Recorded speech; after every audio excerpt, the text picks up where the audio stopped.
So let me dig into a little bit of your life experience, how it relates to your songwriting. Just kind of give us your general story, like just kind of your basic bio. Wherever you want to start, you can make the climax whatever you want it to be. You can give it whatever resolution you want. Just kind of tell us a little bit about yourself for the few people who are not already fans of yours, which you're absolutely blowing up on YouTube. I see a lot of strangers in the chat, that people that I We've do not never know. seen, right? So that's awesome. But yeah, just kind of tell us your story, man. So I don't know. I just a real poor town, real poor family. Going through the rural areas of Ohio, struggles with single father, trying to work multiple jobs and I guess just struggle as from as early as I can remember. Really, is what kind of brings the most honesty out of my songwriting and a lot of my childhood experiences and even adulthood experiences. And then yeah, that's I would say that's about where my songwriting and stuff comes from. Forgive me. What else did you ask there? No, Sorry. it's just kind of your bio a little bit, whatever about you. When did you start playing guitar, and did you start singing and writing immediately, or how did that go? Um, well, I started playing guitar. Kind of a long story short, I found out I was left-handed by getting a right-handed banjo because I'm right-handed in everything I do but eat, and I eat left-handed and I shoot pool left-handed. But other and shoot guns left-handed. But other than that, I'm totally right-handed dominant. And I got a banjo gifted to me, and I ended up finding out I was left-handed picker. I couldn't do it at all, but I could do everything upside down. So we realized that, but we were pretty poor. So fast forward several years later, and I finally got a bass that was right-handed. Tried to switch it, failed. Had to settle for an acoustic guitar. We got cheap off a buddy of mine. And then from that point on, I just started writing songs and things like that. And but I really wanted to be like a bass player and singer. I didn't really want to be a guitar player at all. And then You that's where I like now at 37, which your situation and my situation are very different. Looking back on my music life, I would have loved to been the bass player. There's no yeah, pressure. You get to sing kind of every now and again when you Yeah. want to. Mhm. You can yep, be like the responsible person and not be the entertainment for people. Yeah. Like I just think a bass player just sat in a corner of a bar and then they kind of like get to play music, but you don't have all of the pressure that being the songwriter and all that is. I want to go back and live that life. yeah, that's literally what I wanted to do. I wanted to be a side guy and just rip a bass up, but it didn't work out for me.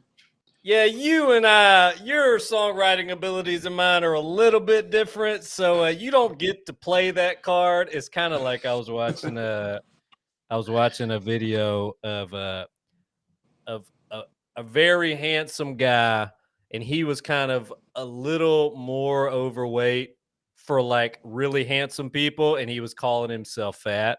And then there was a much bigger guy who was like, you can't play in the fat league. He was like, you can be the fat or handsome person, but you're not like the handsome fat person. And then I feel Agree. the same way talking about wanting to be bass players. Like I'm playing in the league that I should be the bass player, and you can't come on to my team. Like I'm the non-talented one, like realizing that I should have been a bass player. You're like the talent, like trying to get out of being the songwriter. I think there's two very different things going on here. I appreciate that. Really, I do. Thank you so much. I feel like playing bass and singing, like playing guitar and singing, felt like like surfing, like you were just like cruising on top of what you were doing. But man, whenever I played bass and tried to sing, it was like getting on a dirt bike and grabbing the accelerator before your butt was down all the way. And it felt like that the whole night. Like I was just Right. barely on. So you might have made the right decision, man. It might have worked out in your favor. So do you? We got plenty of on our Twitch channel, plenty of guitar nerds that are dying to ask this, I'm sure. Do you play a guitar strung for a right-handed person and just flipped upside down, or did you swap the strings? No, I have a totally left-handed guitar. Mm-hmm. I got a left-handed Gibson. So So when you started learning on that acoustic, did you put the strings on backwards? Was that what you did? So when my first guitar, my first actual guitar was a left-handed guitar. A friend of mine who happened to be left-handed who didn't want to play it, so he sold it to me for like $50.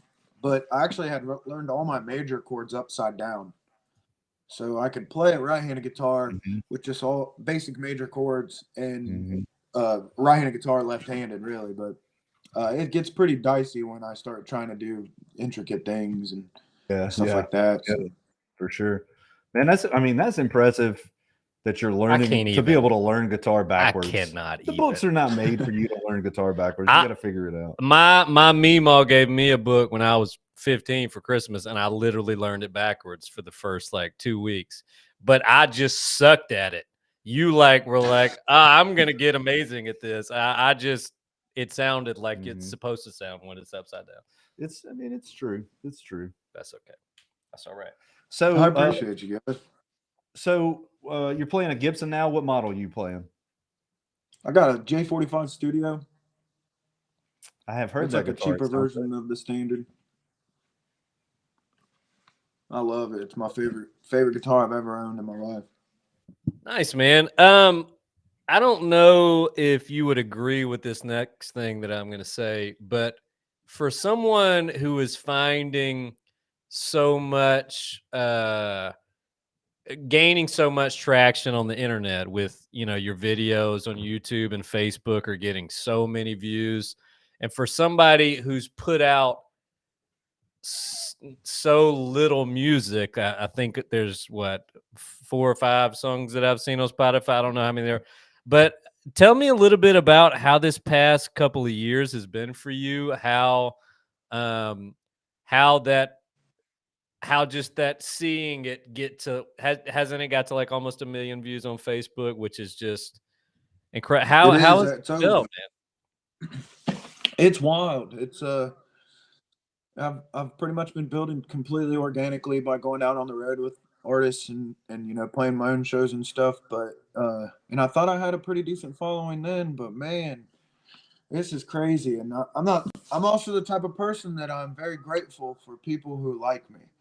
So I want to personally thank every single person who comments, likes, shares, all that stuff. So the past 2.5 weeks of my life have been on the phone 24/7, thanking people, messaging people back, asking people to share, thanking people for sharing and things like that. And but it's just overwhelming, really. But I'm so grateful. Overwhelming with gratitude. Like this is just, it's unbelievable. I can't believe it. How is dealing with that part of being a musician? Because we never had to deal with this in the past, and now social media is such a huge part of it. Do you find that easy for you or difficult for you? How's it been juggling all that? It's definitely difficult. It's hard to try to keep people engaged all the time. It's hard to want to engage with people all the time. I don't like using my phone. I don't like using internet and things like that. And to do things that I personally don't like to do is kind of a drag. But it's I'm grateful. This is a crazy day and age where I'm able to put a song out and it reached 1.1 million people on one platform, and that's bonkers. So if the hardest part of my job is to engage with people and to talk to people and share stuff around, then I'm pretty grateful that I have the job that I do. Hey, we got a question in the comments from our good friend, the Texas Cyclone. Is he touring right now? He wants to know. I noticed you had some Kentucky dates coming up. You want to share some dates with us? Yeah, I'm in Newport, Kentucky this week. I got a little couple things here and there. I kind of intentionally didn't book so heavily for January. But I'm getting back into it. My February and March is starting to really look up. But this next week I'll be with Ward Davis, Southgate House Revival. Yep.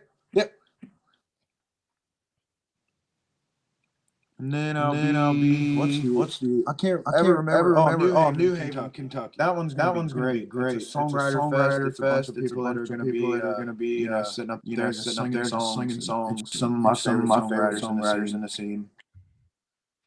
I'm going to share that in the chat for anybody that wants to go check out his tour dates. Catch it live, y'all. Go Right. out and support live music. Also, Charles Wesley Godwin support coming up, right?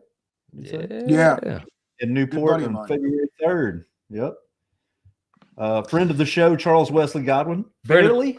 Friend of the show, but his audio was worse than yours, and like by worse, I mean like we had to delete the video. Unusable. It was unusable. Dang. It was a humbling night for sure.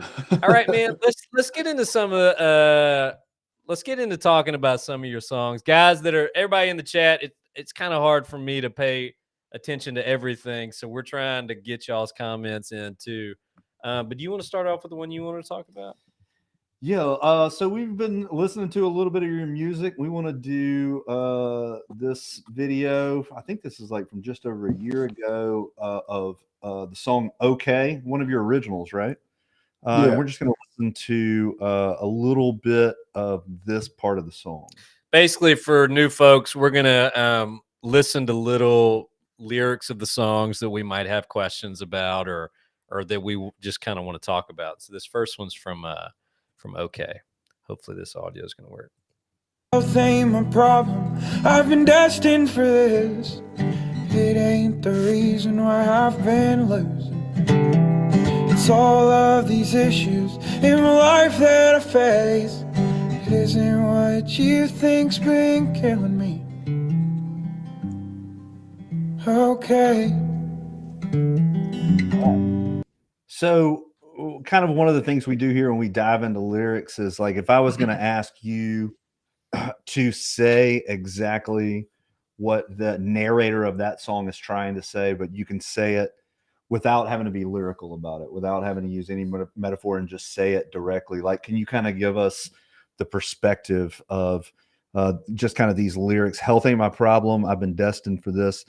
It ain't the reason I've been losing. It's all of these issues in life that I face. It isn't what you think's been killing me. Tell us a little bit about it. So that song's actually about, I wrote it in the perspective of a spouse staring at her husband. And it was like, he's an addict and he's going through his shit. And so in that line specifically, their health is deteriorating greatly, and they're doing everything in their power to tell you that it's not that. It's you're crazy. It's not this. It's because I have bad genes. It's because I got this problem, and this problem existed before, and all this thing, and all these excuses that are just keep coming and coming because they don't want to admit what issues they're actually going through and what we're all seeing and we're all heartbroken about and wish we can change and are helpless, and so that's exactly what the song is. Man, I bet there is not a single person watching this stream right now that doesn't know a story like that doesn't personally know of a story. They didn't immediately think of that whenever you started talking about it. Yeah, for sure. I think I think that's important. I think those takes are important. I think that opening people up to the experience from a different viewpoint like that, it's kind of amazing. I love that, man. I love that song. I love it. That's a waltz, huh? Right? 3/4. I love a good dark waltz, man, especially in January, especially in the early weeks of January. Thank you. It's fantastic. We got something else we want to ask you about. More importantly, this is on a different note, though. This is on the best note. Can we just talk about your first video on YouTube 9 years ago? And look, man, I have so many questions. Like I have so many questions about this. What first? Why did you retire that hat? Come on, man. That's gold money right there. That was a dark part of my life. Talk to me about this couch. That couch has been handed down through like four different family members. And then it got to me. And man, it was comfortable. I bet it would, man. You know the couch that looks like that is so comfortable. If you ever see a couch that looks like that, it is so comfortable. Well, what you guys don't see is there's a brand new couch where they're actually filming from. I don't know why I chose it on the brown down shit couch, but it's no a clue. choice for sure. So it's hilarious to see, like, you know, this is a video that you put out a long time ago, and then to see some of the like Radio West Virginia videos, even the what was the contest that you did for friends of the show? The Gyms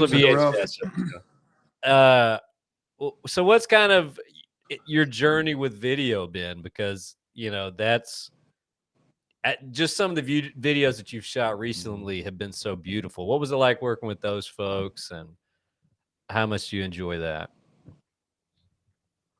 Man, they make it easy. I'll be completely honest. The 500 video that I shot in the woods for the gyms, that dude was a pro. He showed up, he shot it. I didn't get to even ask a question. We walked away. Doing the Radio West Virginia / Truthful Sessions, man, those guys, Draven and David Graham, they're geniuses, man. Every one of those videos were one take. We went in and did it in one take and left. And it took us total maybe 25 minutes to do all those. And it's crazy to know where I actually did them to what they actually look like when they got posted, you know, because it's like, wow, you know, I cannot believe that. No, I loved all the videos, man. I thought all of them were super impressive. So I want to talk a little bit about soul music, because I can tell you're a soul fan. I could tell, especially the first time I heard 500. I was like, this guy listens to either old soul music or like kind of what I've been calling soulful folk lately. This kind of acoustic guitar, like Leon Bridges kind of vibe. Agreed. Do you have any major influences in soul that really affect you, or what kind of soul? I can tell you love soul music, right? Absolutely. Yeah. Absolutely. My favorite soul singer ever of all time, my favorite vocalist of all time is Otis Redding. Come on now. Love Otis. Sam Cooke is also another one that I absolutely adore. And then getting on, like, honestly, I kind of put Ray LaMontagne in that kind of category. Come on. And then when I discovered Ray, my sound just completely shifted and I went into a totally different direction. I hear that. So how did that? Was Ray kind of like your transition from like the Sam Cookes of the world to the like acoustic-y soul kind of, or how was your transition from going to listen to these old school soul folks to what you're doing now? I'd say it's more a guy named Joe Purdy from Arkansas. Yeah. One of my favorite songwriters. He got me into folk music. I wanted to be a rocker. I wanted to put an electric guitar in my hand and go up there and play like almost, you know, soul rock and roll, you know what I mean? And you know, I just found Joe Purdy and he changed my life. I started bawling my eyes out to his music and I was like, whoa, what's going on here? And then I picked up an acoustic guitar and I was like, I'm going to do this. That's exactly what I want to do for the rest of my life. And then I found Ray LaMontagne, and from that point it was a wrap. I was like, when I get horns, it's over with. Well, I can hear a lot of Ray in your voice because how quiet you get. Especially on 68, how you went from being incredibly quiet to basically like scream singing.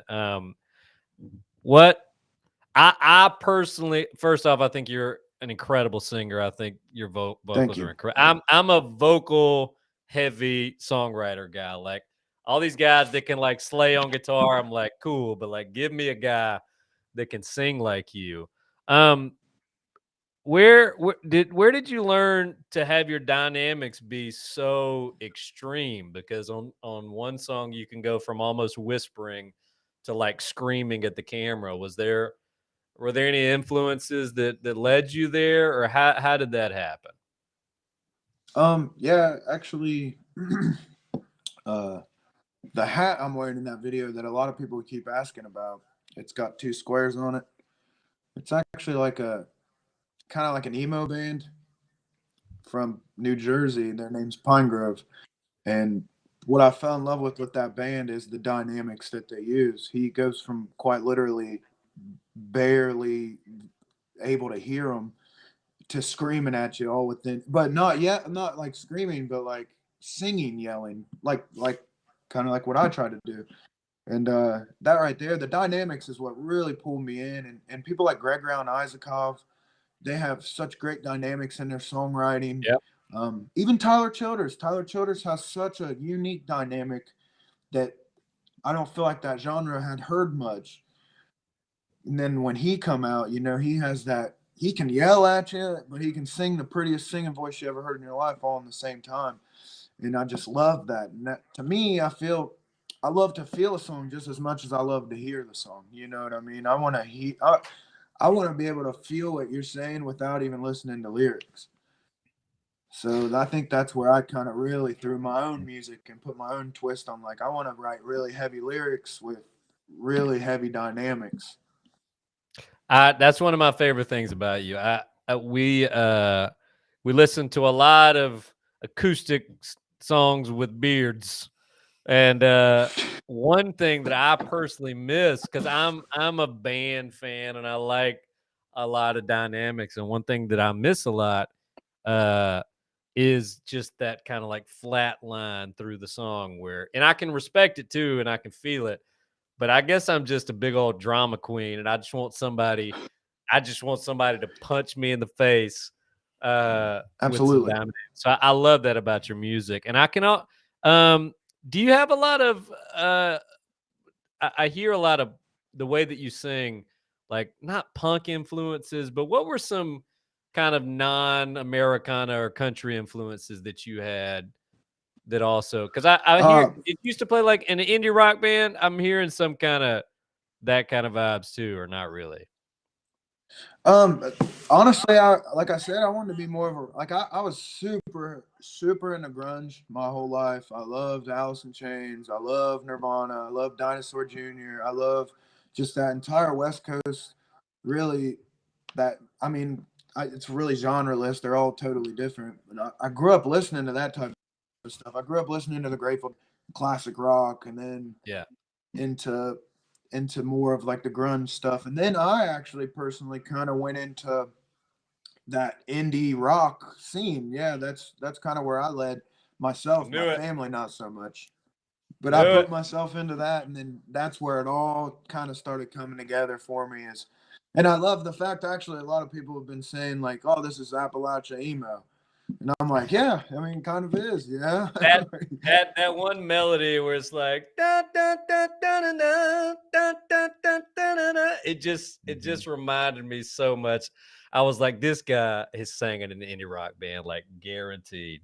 And I think that's so cool, man. Like I think that your emotional music that you're bringing to the scene, to me, is so refreshing. And I also have listened to that music in the past, so like I connected with that different than, for example, I'm just not that country of a dude, even though I love Americana and country music, but I do not come from a big country background.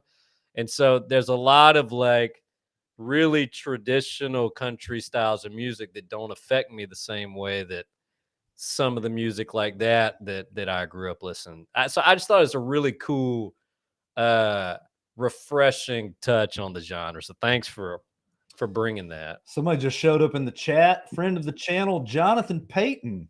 Thank you, Jonathan. What's up, buddy? Hey. So we got a couple requests for you to talk a little bit about the song 68. Is that right? Is that what the song is? Is that the one you listened to? That's the one I did a video on. Yeah. So some people are asking, where does the title come from? The title is State Route 68, where I was outside of where I was from. That's where I was. The story is based off of a time traveling from my hometown to the neighboring town, driving down 68 and going through that. Mm-hmm. Awesome, man. By the way, it's all just. No, go ahead. What's up? I was just gonna say it's just all revolved around that state route. By the way, we've had about 5 people throw a little bit in the tip jar tonight. We got about $75 going so far. So if anybody would like to love on Nolan, click that tip or donate button. All the money's going to Nolan tonight. Chuck is not starting a crypto cult scheme with any of the money tonight. I'll tell you this, the top donor for the evening so far says, thanks for doing your thing, Nolan. Yeah. Thank you so much. So we want to listen to another second, but also we're going to talk about this because this is the aforementioned truthful sessions that you were just talking about. This little moment from the song Darkness. But I want everybody to just kind of like notice as we watch a little bit of this, what he's talking about, the sound quality and the video quality and everything. That is it. Got him. There it is. Put that up on the screen. What is that man wearing? An button up shirt. That is what I am talking about. Team unbuttoned Welcome button to up the party, shirt. pal. We knew you wanted Welcome to be on the party. team, man. We get made fun of. So how does Ohio feel about the unbuttoned button up shirt? Because Canada's been giving us a wealth of shit for it. It's pretty standard. Yeah. Everybody I went to school with unbutton their shirt. That's actually a pretty rare occurrence for me. I just love that shirt I was wearing, so I left it unbuttoned. Cool. All right, so let's check out Darkness, just a little snippet, my favorite snippet, and I want us to I'd love to hear you break it down and talk to us where it comes from and that kind of stuff. So let's listen just a second. But the shadow always lingers. It's coming creeping round the bend. It's been waiting just to hold me. Just to hold me and move in. All right, so I really want to talk about the shadow and, just the whole theme of darkness. I feel like as an emotional songwriter, and I would like to be one day, but I felt that lyric probably harder than any lyric of yours that I've heard. And why don't you talk a little bit about what does the shadow creeping in mean to you? So that song's actually about a time I was staring out my window while my significant other was in the shower, and I was contemplating taking my own life, and I just came to me that whole song, and so like that whole part right there, that's just that feeling that comes in out of nowhere that tries to take over and cut me down, and so yeah, it's the best way I can describe it. Is that dark feeling that's just creeping around the corner that you're really unsure when or where it's going to show up and how it's going to affect me for that day. Yeah, it's weird. I personally never felt that as strong as I have recently. So a little short story about me is like, I have finally at like 35 to 37 become a much more stable person than before. And just like I'm a full-time teacher now, I have a wife and a kid, and things in my life are like very stable compared to what, I used to travel a lot and I never really had a super stable job. But I felt like the darkness has creeped in more on my life now that I'm more of a stable person than when my life was chaotic.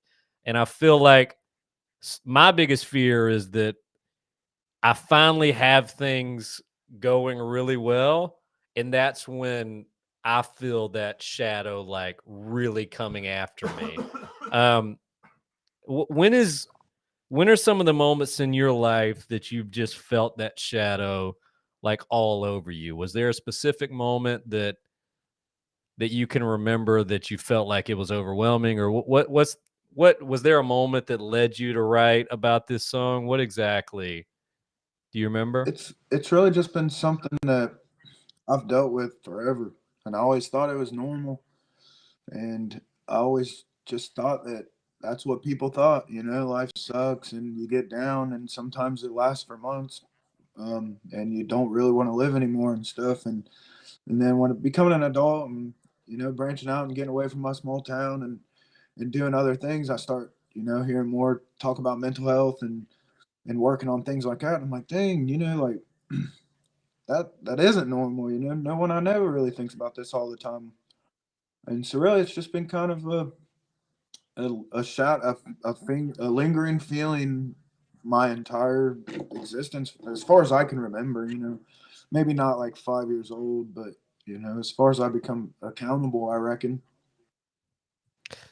So we talk about mental health here a lot, probably to our detriment, and some people probably get sick of it. But think how if you're sick of talking about it, think how I feel. I'm sick of feeling it. Do you feel like I feel like these days it is a much more acceptable conversation to have, even amongst songwriters in the genre. Do you feel like now there's more support among the songwriters that you travel with? Do you feel like it's more than before? How do you feel like times have changed a little bit in that situation? I mean, I think it's totally night and day difference, really. I don't know if it's a product of getting away from people who are not as like-minded as myself and surrounding myself with people that understand that and support that and want to be there and stuff. Like pretty much everybody in this whole music scene, man, they're like, it's like my brothers and sisters. It's like an army, like Drayton, man, that dude he's always pushing me out there. He's always putting me out there, and he's just a good dude.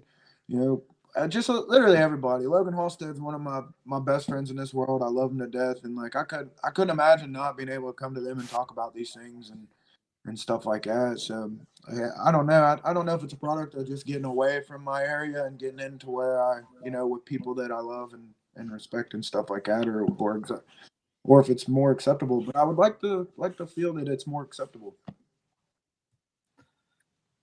Let's get into it. Let's do it.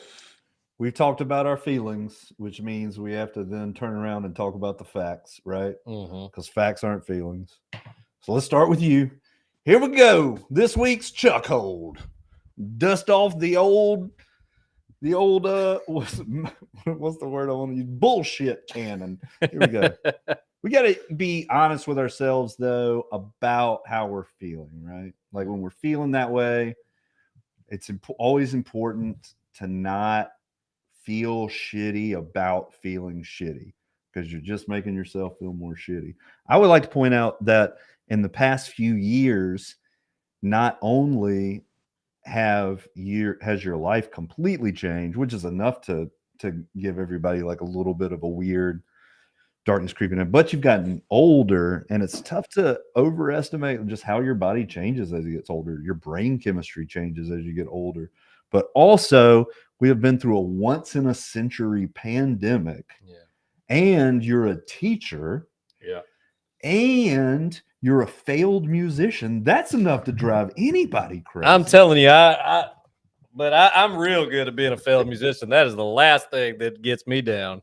But yeah, like, as a songwriter, when I guess a question that I like to ask myself a lot, or ask like songwriter friends is like when you're having that dark night, when you're having that month or months that you're really down, what's the biggest lie that you believe about yourself? Or what's the narrative that you let your brain lie to you about? Mostly that I'm worthless, I reckon. A lot of it's a lot of self hate for myself, and uh, I hate what I'm doing. I don't, I don't feel fulfilled and things like that. And but when I sit back and look at it, I pay my bills playing music. I'm doing financially, I'm doing fine, and I, I don't have any complaints. I got a great lady, I got everything, but something in my head keeps telling me that it just ain't right.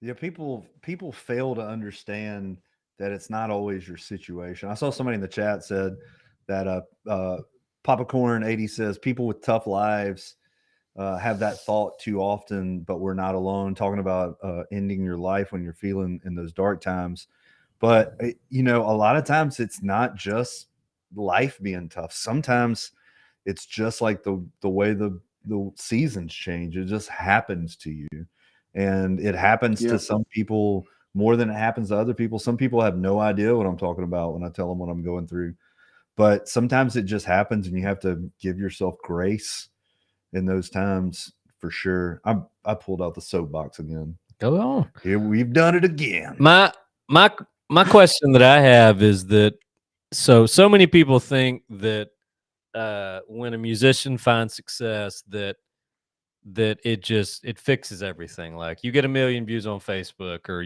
these things start to happen, and then they just assume that you're just this immediately perfectly happy person.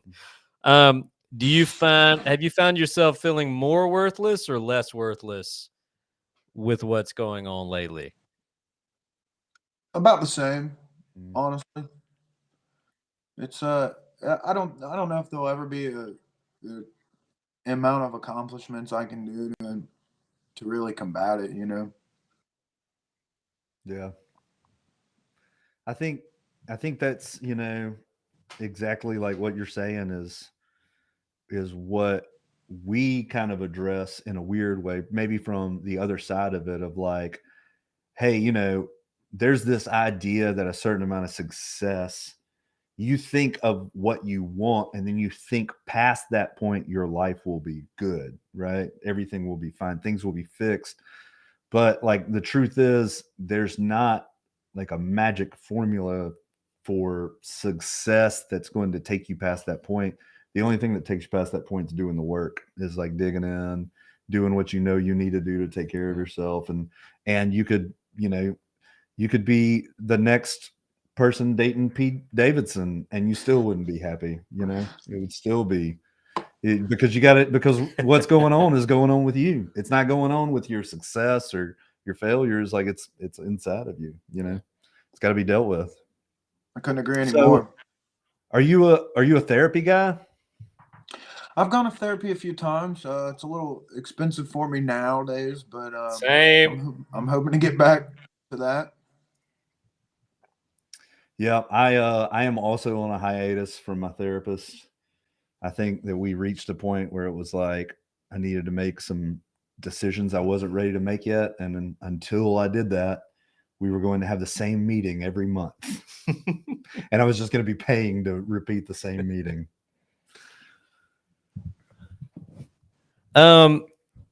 So I think it's always, I don't know if you feel this way, but it always is weird for people to hear a musician have self-doubt, right? They see us as these people, they see us on the internet and they see us do these things. You're doing these incredible things and writing these incredible songs that are impacting so many people's lives. I mean, even just the little video I did on YouTube, just to see the people that said some really, really powerful things about your music. Do you feel like you sound like you have social media and all this stuff so much better down than I do? but do you feel like is it easy to express that self-doubt to people? Do you feel like you have to put on this front at concerts or on the internet of you're just doing so much better? Because I don't know what's the best way to put it. I'm trying to figure out what I'm trying to say. Yeah, I feel like maybe what you're saying is like, do you feel the need to put on a happy face to Yes. convey your success, Yeah. or as a professional air? Yes and no. I think it's very important for me to be transparent all the time. I try to constantly be transparent. I talk about what all my songs are about to anyone who wants to know. Um, and then when it comes down to this, though, there's a fine line between seeming like a baby. So if I feel like if I was to tell somebody, man, like I'm struggling, I this just I don't know if this is working out, like I'm really not happy. And then they throw back with the, well, you've been out on these dates with Charles Wesley Godwin, and you're opening up for Ward Davis, and you got a video that's 1.1 million views. And it's hard to look at somebody and be like, well, it's not about that, I just hate it. And it's like, I can't really get, unless you understand what it's like to go through the ebb and flows. I mean, musicians know, the people that are in this type of industry anyways know that the ebb and flows are high and low. You have very high highs and you have very low lows. Yeah. And so those low lows, doesn't matter what I just did last weekend. I'm in the low lows for the next month, and then I'll have something else that flips me around, and it's instant gratification, and I have that high, and then I'm right back to them low lows. It's very weird. It's so you do have to kind of pull back and not talk about it as much, because you don't want to seem like you're just crying all the time about everything. But it's not that. I really do have to take time off and take time for myself, because I get miserable. Yeah.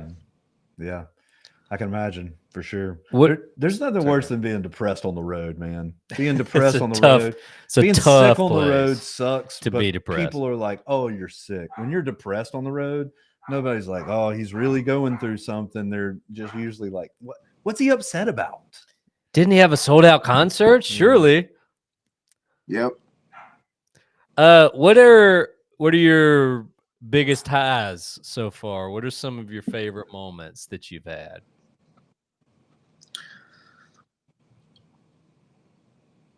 I would say playing in Chicago with Charles Wesley Godwin was amazing. It was a damn near sold out show and super responsive crowd. Laurel Cove Fest in Kentucky that was the magical moment. I'm trying to go this next year. I want to go. You got to, man. It's the most beautiful venue in the world. I really believe that. It's a special place. Well, I mean, Chuck and I are normally anti-festival.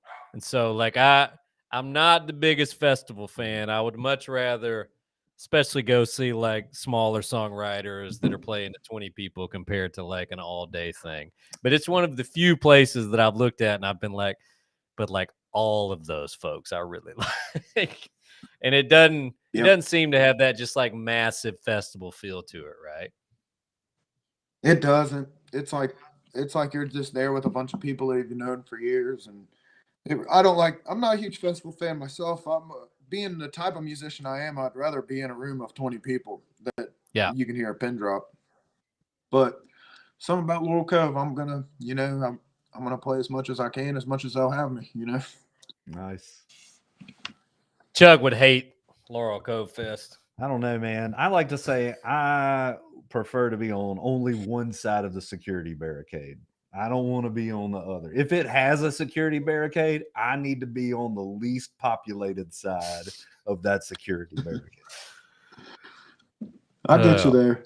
But I will say, Laurel Cove nobody's on top of each other. It's actually pretty wide open. It's really just, I mean, they have two stages. The other stage is just right down the hill, pretty easy to get to. And you walk right past the green room. Like, they don't really block anything off. It's in the middle of a state park, so they can't do too much, All right, so I got two questions to wrap it up tonight. Our first question is a question that we ask all the songwriters. If you could start a modern day highwayman, who are you picking? Just remember, you can choose either one of us if you want to. Chuck mainly wants you to choose him, but for those of you that do not know, the Highwaymen was an old country supergroup.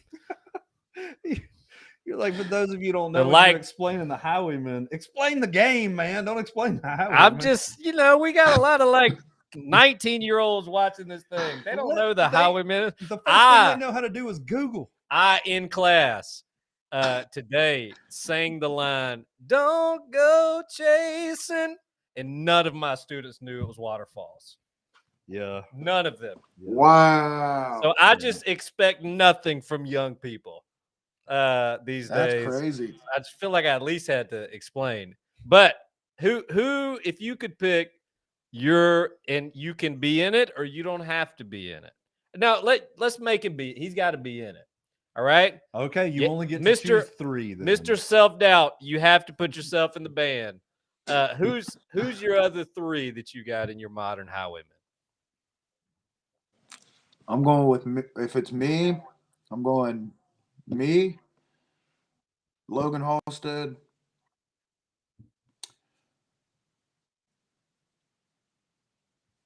Clark Sexton, the guitar player of my band.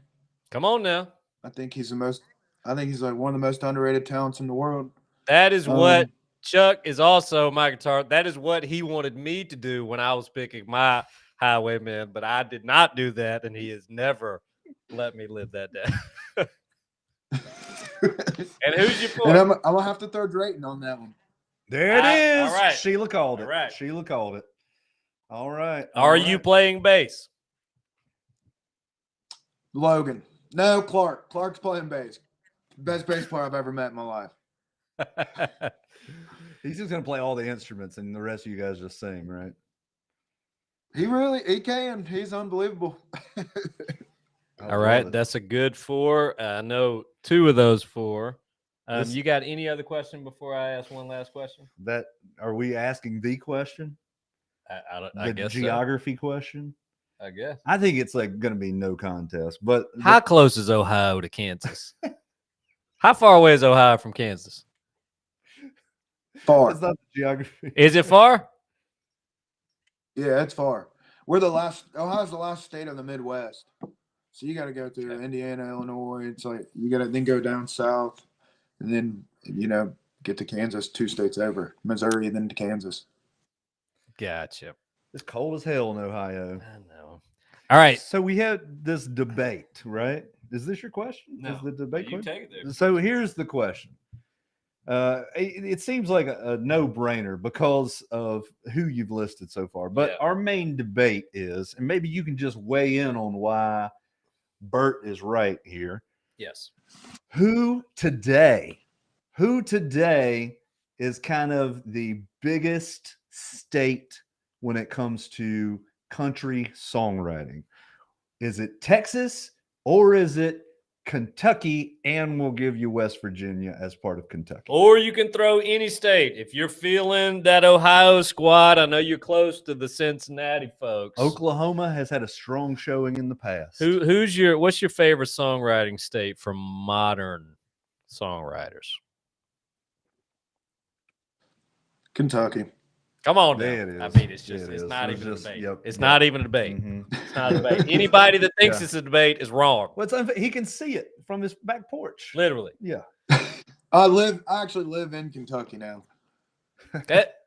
There you go. Congratulations. There you go. Congratulations. Anybody You're that the tries to tell winningest- me that Texas is even in the conversation, The winningest It's just state out of their in this damn mind. debate is Kentucky for sure. 'Cause it's Kentucky just has the absolutely truth. dominated in the debate because they couldn't dominate in the real world. I mean, they have and be the actual king of songwriting. they have 5 that you cannot debate. Yeah, you could double Highwayman from Kentucky. Right. Yeah.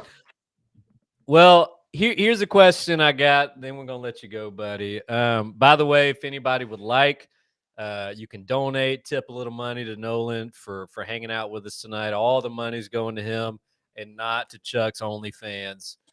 So don't worry about that. But so I'm going to ask you a question, and I know your first instinct is going to be like the typical one, but I want you to think about it. What if I don't know if you have a manager or you said you had a partner, I believe, but if I were to ask your partner or your manager what your biggest need was as a songwriter and that people like us could help out, what would that be? And you can't say like share my songs, or you can't say like the typical like go listen to me on Spotify. Like if I were to ask your partner what's your biggest need as a musician or full-time professional musician, like what's your biggest need?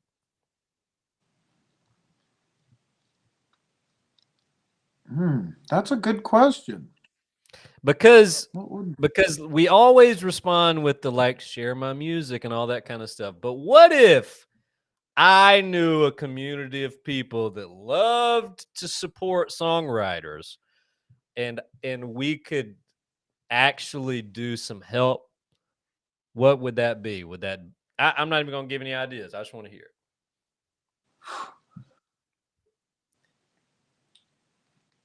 I don't even know.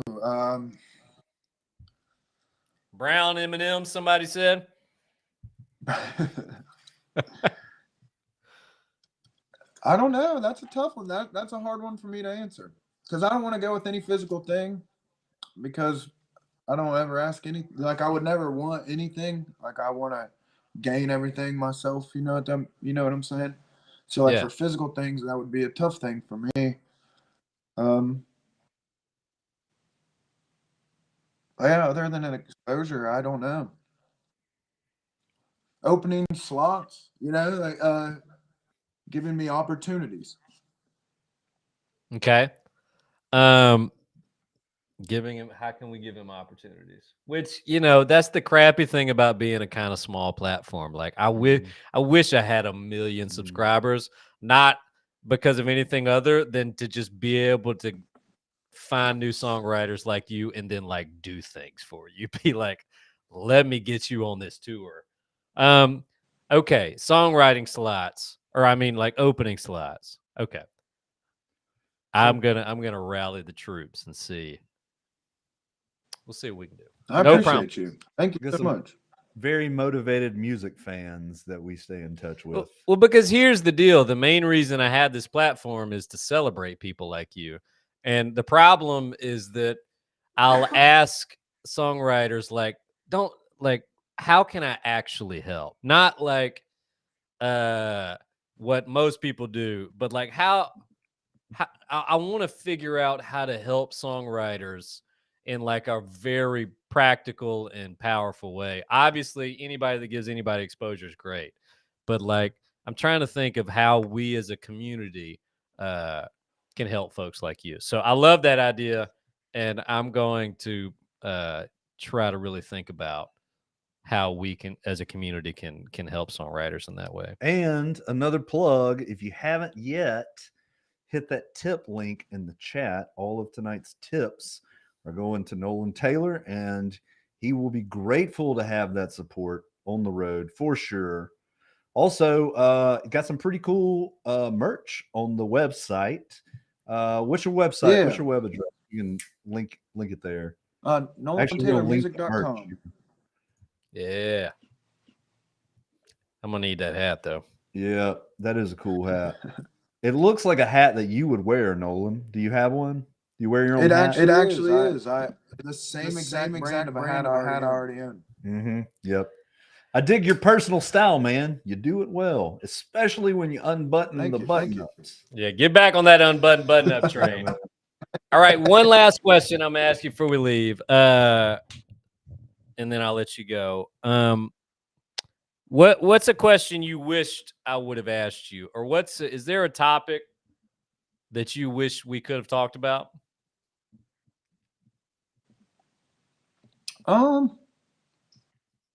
No, I'd say you asked about everything than I would imagine that you would have asked.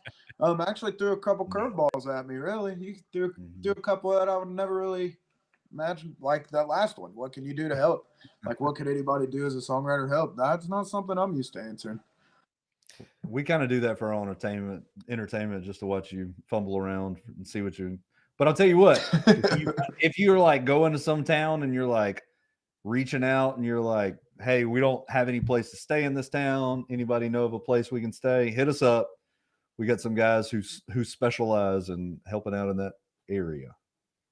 Well, dude, thank you so much for having us, man. I personally am a big fan. The things that I've said earlier, I think your ability to use dynamics in such a powerful way, and just how open you can be about such honest, like really tough situations and stories. It's cool to speak to somebody who's so willing to put such hard times out into the world. And the reason I say that is because just looking at my YouTube comments to see the people that are impacted by the stories that you're telling, because you're giving a voice to a lot of people that probably don't have a voice, or you're at least you're telling their stories. And I know you're just impacting so many people. Just so thank you, man. Like, I really appreciate what you're doing. And please, like I said, let us know however we can help in any way. Thank you so much. This has been great. I really do appreciate both of you guys so much. I will make sure to give you the money and not give it to Chuck's OnlyFans. Everybody else, thank y'all so much for hanging out with us. We really, really appreciate it. You got any final words, man? Shout out the Discord. Keith just posted a link in the chat on Facebook. He'll probably post it on every medium, right? He's on all the places. He's on all the places. Keith will post it anyway. You guys can hit us up in the Discord for the F word, FREEE. Now, also, you can go to burtbyler.com/Patreon /double:/join. Advertising guy over here. What are we supposed to do? I don't know. Go to Patreon. Just go to Patreon and type in Burt Byler and see what happens. You ain't got to do none of that. Thank you, Nolan. It's great having you. Love y'all. Y'all have a great rest of your week. If you're watching this later on, let me know who we should interview next. And thanks, Nolan. Appreciate you, buddy. Yeah, thank you guys. See you, man.